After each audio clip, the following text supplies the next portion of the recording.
नमस्कार। मुझे बहुत खुशी है कि आज मैं इस बरेली के पावन धरती पर आया हूँ। राष्ट्रीय अध्यक्ष बनने के बाद ये मेरा पहला दौरा है। यहाँ आने का मकसद जो दरगाह शरीफ आला हज़रत का उसका दर्शन करना था, जो हमारे अल्पसंख्यक मोर्चे के पदाधिकारी कार्यकर्ता काम करते हैं उनसे संवाद करना था, और उसी कड़ी में हमारी रिक्वेस्ट थी अनीस भाई से, जो हमारे क्षेत्रीय अध्यक्ष जी हैं, कि जो हमारे पत्रकार भाई हैं उनसे भी मार्गदर्शन मिले। मैं आप सबका धन्यवाद कहूँगा कि आपने कीमती समय निकालकर यहाँ पर आप सब पधारे हैं। भारतीय जनता पार्टी अल्पसंख्यक मोर्चा देश भर में समाज को जोड़ने का काम कर रहा है। जो पंडित दीनदयाल उपाध्याय जी की विचारधारा थी, जो समाज का अंतिम आदमी है, जो सबसे पिछड़ा है, जो शोषित है, जो पीड़ित है, उसके न्याय के लिए काम किया जाए। जो माननीय मोदी जी का नारा है, सबका साथ, सबका विकास, सबका प्रयास, उसके लिए काम कर रहा है। और मुझे खुशी है कि अल्पसंख्यक मोर्चा पूरे भारत भर में अपने मकसद में कामयाब हो रहा है। माननीय मोदी जी ने सत्ता में आने के बाद समाज के लिए जो शासकीय योजनाएं बनाई थी, उसको समाज के अंतिम आदमी तक पहुंचाने के लिए अल्पसंख्यक मोर्चा कमर कस के काम कर रहा है। माननीय योगी जी ने उत्तर प्रदेश में जो विकास के सारे संसाधन अल्पसंख्यक समाज के लिए खोले हैं, उसको समाज तक पहुंचाने के लिए काम कर रहा है। मैं हमारे सभी अल्पसंख्यक मोर्चे के साथियों का अभिनंदन करता हूं कि वो बहुत मेहनत से काम कर रहे हैं। और मुझे यकीन है कि जो माननीय योगी जी का और माननीय प्रधानमंत्री मोदी जी का सपना है कि एक ऐसा भारत बने जहां पर भ्रष्टाचार ना हो, जहां पर शोषण ना हो, जहां पर बीमार को इलाज मिले, जहां पर सबको शिक्षा हो, सबको रोजगार हो, उस भारत को बनाने में अल्पसंख्यक समाज अपना संपूर्ण योगदान देगा। मैं आप सबसे मिलकर मार्गदर्शन भी चाहता हूं कि आप समाज के अंतिम आदमी तक मिलकर काम करते हैं। अल्पसंख्यक मोर्चा और अपने प्रयास में क्या तेजी लाए।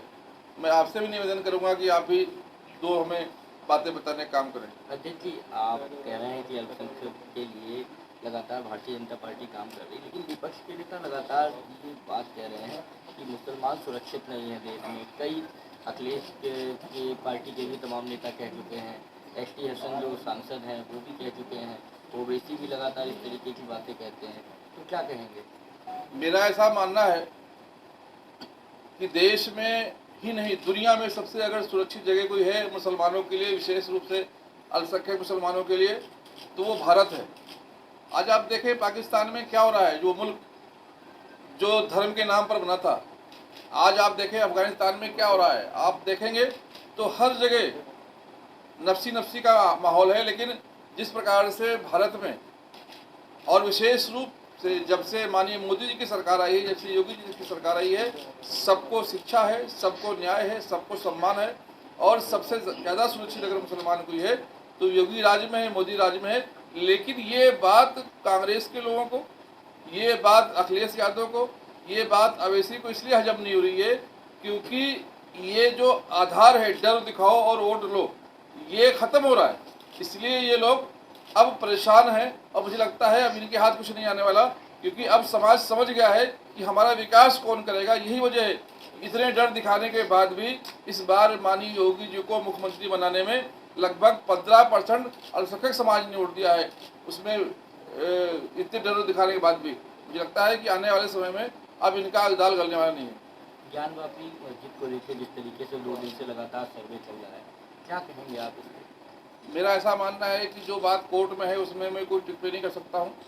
लेकिन भारत एक गंगा जमुनी तहजीब को मानने वाला देश है।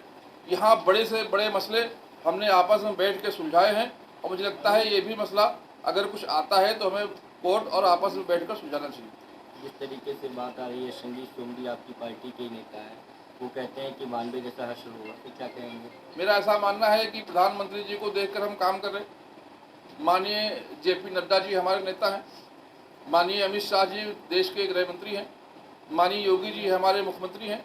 हमें उनकी तरफ देखना चाहिए, बाकी लोगों पे हमें ध्यान देने की आवश्यकता नहीं है। संजीव सोमजी ने कहा कि सब मस्जिदों की सर्वे करना चाहिए, जांच करवानी चाहिए। संजीव सोम जी ने कहा है, उनके वो देश के नागरिक वो कुछ भी कर सकता है, लेकिन अल्पसंख्यक समाज का जो है आदमी वो प्रधानमंत्री जी को फॉलो करता है, मुख्यमंत्री जी को फॉलो करता है।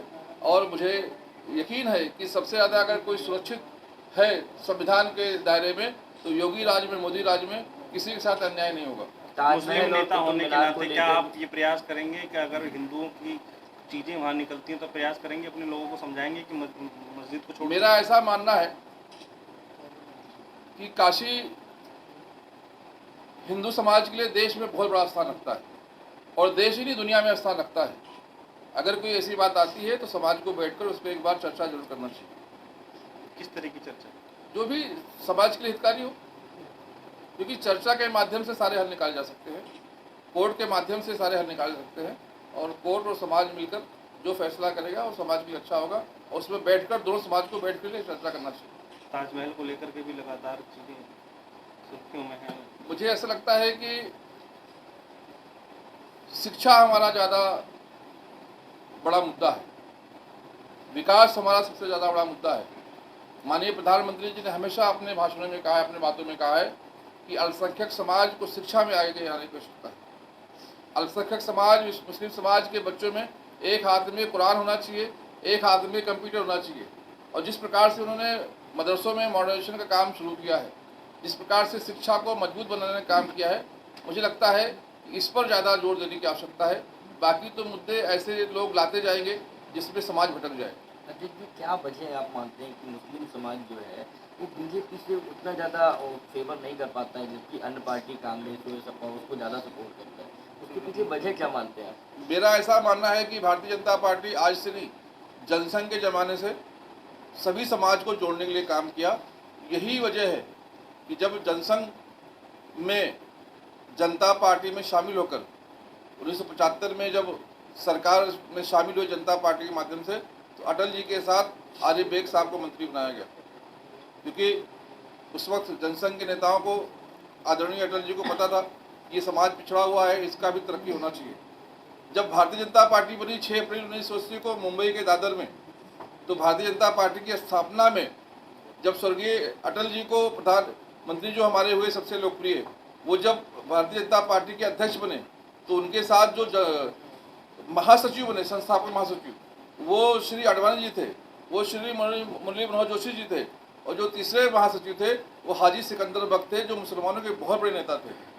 तब से पार्टी प्रयास कर रही है। आज भी अगर सही मानों में नेतृत्व देने का काम समाज में, अगर समाज को नेतृत्व देने का काम अगर कोई पार्टी कर रही है तो भारतीय जनता पार्टी कर रही है। आज भी समाजवादी में मुसलमान नेता कौन? तो अखिलेश।